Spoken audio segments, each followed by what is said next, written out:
Does learning German sometimes make you feel like this? Or this? Why? Well, I feel you. So I've put together some tips to get you through the rough patches.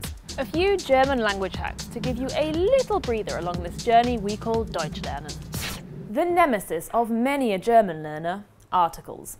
Der, die, or das. 46% of German nouns are feminine, 34% masculine, and 20% neuter.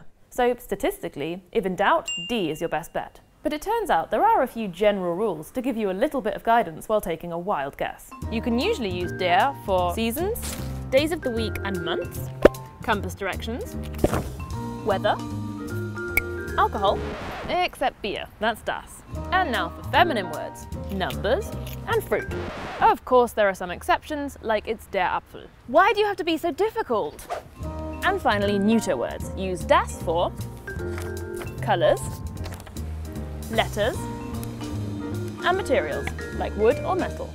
Word endings can also give you a clue about a noun's gender. Screenshot this table to practice this part later.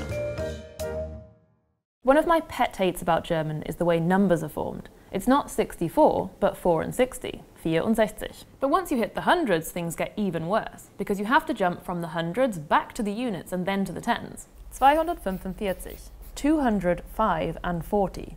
That makes no sense. So here's my tip. If you're taking down a number, don't write the digits too close together. Always leave a gap on either side, so you're ready for any surprises. 46, 107. Das war's? Ja.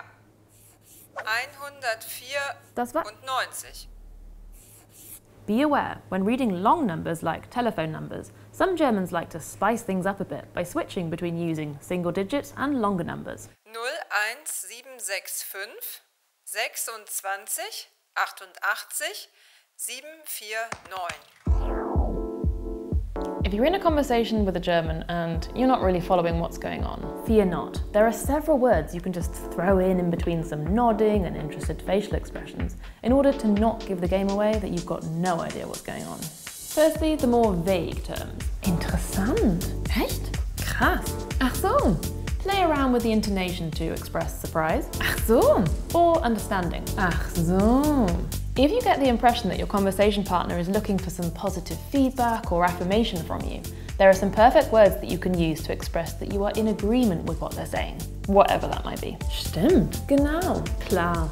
And finally, if you're actually brave enough to try and formulate full sentences, but you need to buy yourself a little more thinking time between words, I've got just the thing. So is essentially the German equivalent of the modern like in English, if you know what I mean. Ich hab so nicht wirklich nachgedacht, weißt du? So just throw a few in while you try and remember the next word. Then there's halt. That usually means stop, but you might notice Germans using it in weird places. Und ich hab halt gesagt, das ist halt total bescheuert, aber das ist halt einfach so.